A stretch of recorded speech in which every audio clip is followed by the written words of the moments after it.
Oh guys, ito na yung tinapos natin. Yan, uunahin ko itong pinaka ibabaw. Yung ganitong strap, hindi ko na po ito tinatahi na kasi pure cotton po ito. Inihila ko na lang po siya ng ganito. O yan. Ito po yung tinandaan natin kanina. Kapit ko muna.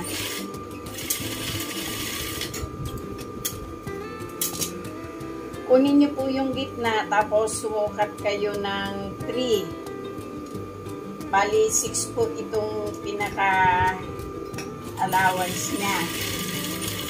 O yan. Ngayon, ito naman guys, yung tali niya dito sa likod. Kapit na rin natin. Para pag pinapal nyo yung ibabaw, idadapa nyo na lang siya dito sa body.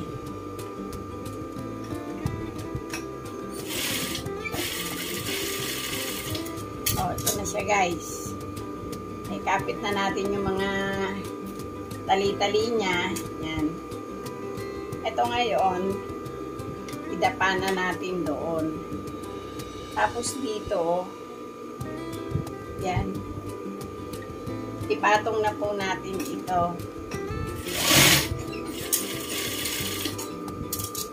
Ganon din po itong kabila.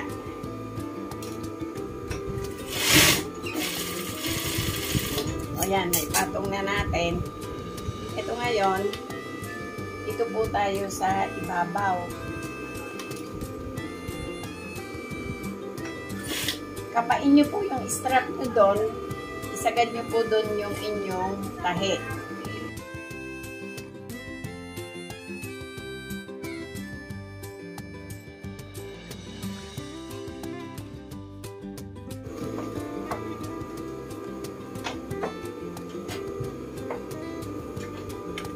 Tapos guys, ito na yung ibaba. Yan. Kapain nyo ulit doon. Tumakbo kayo hanggang dito sa nuts. Pagdating doon, lumabas kayo. Yan. Tapos, dito naman sa kabilang nuts, yan, pantayin nyo po. Pumasok din kayo dito. O, yan. Tapos, tumakbo po kayo hanggang dito. O, yan. Dito po tayo magsimula sa bandang ibaba.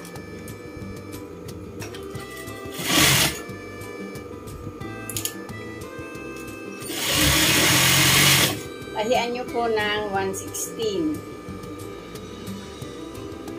Ito, yung ginawa nating bakante, i-fold nyo po siya papasok.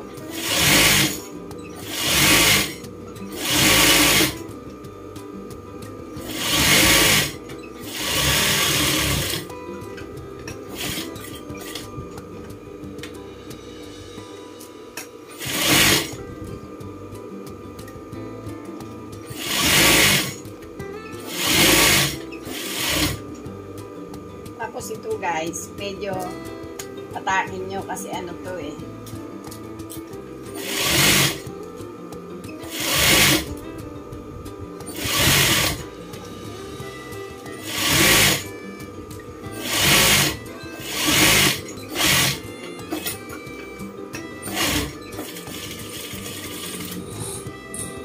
O yan.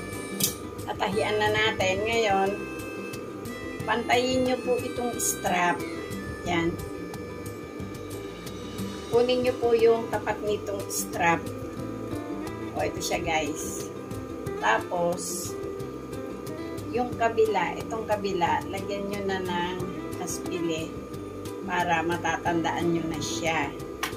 Ngayon dito, kakagatan natin ng 1/2 inch, bali 1 inch po ang nawala. Tapos, umakyat kayo dito ng 1.5 inches. O, yun siya guys. Tapos dito, ilagyan natin ng tandaan. Yan. Ganun ulit. Half inch.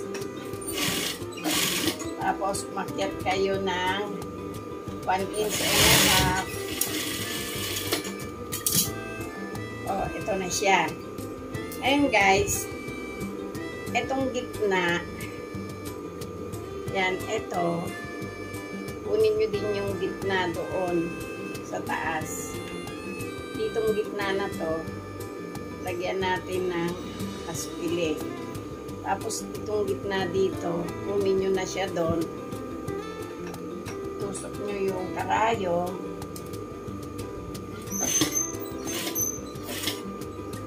Tapos dito, tanggalin natin yung aspile. Bumalik kayo.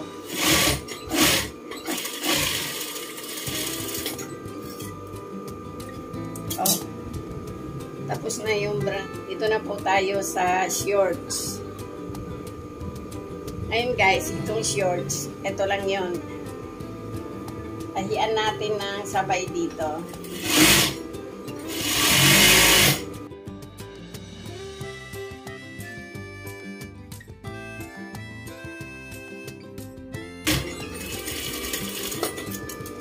Guys, tapos itong kabila, mabilis lang po itong gawin.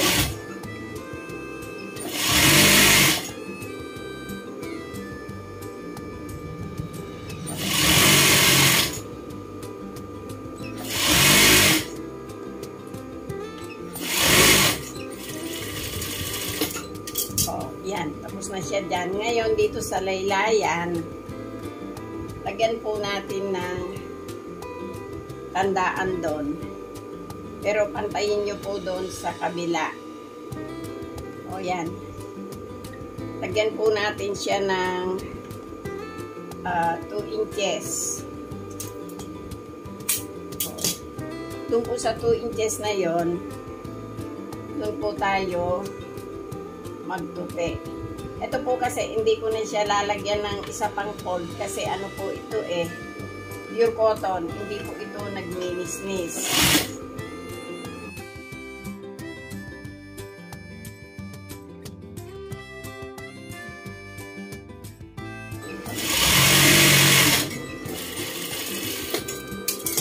O, ito siya guys. Ngayon, may garter ako dito. Ito, 2 piraso to. Kumuha muna ako ng 12 inches. Dito, itong kinuha natin, ano to guys 1 inch, hatiin natin.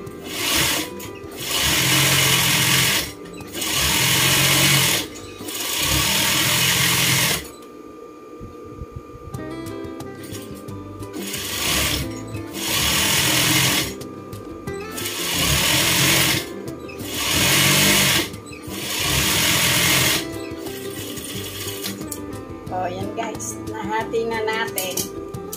Ngayon, ang paglalagay ko ng garter, pag ganito, yan, ito lang.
Oh, guys, Ito na yung tinahi ko ngayon. Yan. Ito po, hindi ko siya ginawang shorts kasi mahaba po yung tela. Sayang naman. Kaya tinokong ko na lang po siya. O, yan po. Tapos guys, ito yung maliit. Yung maliit na tela. Medyo dinugtong-dugtong ko na lang po siya. Ayan nga po, merong dugtong sa harap. Pero mabebenta pa rin po to kasi tinahi ko naman po siya ng maganda. O, yan. Tapos guys, ito naman yung yellow. Blinumer ko. Kasi maluwag yung tela sa tagiliran. Kaya ginawa ko na lang po siyang bloomer. O, yan guys. Sana nabigyan ko kayo ngayon ng ideya o konting tip. Kasi alam nyo guys, ang 3 pirasong ito ay isang guhit lang sa timbangan. Ayan. Sana mag-subscribe po kayo kung nagugustuhan nyo ang binablog ni Lola at pakipindot nyo na rin po yung notification bell para po dun sa susunod na videos. At yun pong mga nanonood at nag-subscribe sa mga videos ko. Thank you po! Salamat po sa inyong lahat. Thank you!